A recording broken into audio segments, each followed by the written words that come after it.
গৈ আছোঁ গাইছ। ৰংঘৰলৈতো আহিছোঁ, কিন্তু ৰাতিপুৱা দৌললৈ অহা বুলি একো খাই হোৱা নাছিলে নহয়, সেয়েহে এতিয়া পেট পূজাটো কৰি লওঁ। এতিয়া ৰংঘৰৰ সন্মুখতে থকা মাৰ আখলত ভাত খাবলৈ বুলি সোমালোঁ আৰু আটাইকেইজনীয়ে নিৰামিষ থালি অৰ্ডাৰ দিলোঁ। এতিয়া বহি আছোঁ আৰু কেতিয়া আহিব বুলি অপেক্ষা কৰি আছোঁ। আহিলে থালি আৰু নিৰামিষ থালিখন ইমান ধুনীয়াকৈ দিছে, খাই বহুত ভাল লাগিলে। আপোনালোকে কেতিয়াবা আহিলে ৰংঘৰৰ ওচৰত মাৰ আখলত সোমাব পাৰে। এতিয়া খাই বৈ আহি ৰংঘৰৰ ভিতৰত সোমাইছিলোঁহে, চাওকচোন ওপৰলৈ উঠিছিলোঁহে বৰষুণ দিলেই নহয়, এতিয়া ওপৰত ফচি আছোঁ। বহুত দেৰি বৰষুণ দি থাকিলে, ইমান ডাঙৰ বৰষুণ।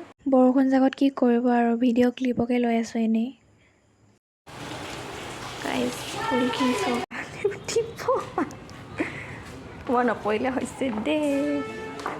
এতিয়া বৰষুণ জাকো এৰিলে আৰু আমি এতিয়া ৰংঘৰৰ পৰা ওলাই দিলোঁ ঘৰলৈ যাওঁ বুলি। ভণ্টিক চাওকচোন, অলপ আহে ফটো মাৰে, অলপ আহে ভিডিঅ' বনাই, এনেকৈ আহি আছে এডোখৰকৈ। এতিয়া আমি আহি ট্ৰেইন ষ্টেচন পালোঁহি। আমাৰ দুজনী উৎপাত ট্ৰেইনত যাবলৈ। এতিয়া ট্ৰেইনেই নাহিছে, ইমানেই লেট আজি ট্ৰেইন, বহুত দেৰি ৰখিলোঁ। ট্ৰেইনেই নাহিছে গাইজ, এতিয়া এলাউন্স হৈছে আহিব বুলি, বহুত দেৰি ৰখিলোঁ। ফাইনেলি আহিলে ট্ৰেইন, যাওঁ আৰু এতিয়া। ট্ৰেইনৰ পৰা নামিলোঁ দেই মৰাণত, এতিয়া যাওঁ আৰু ঘৰলৈ। আজিলৈ আহিছোঁ দিয়ক, বাই বাই।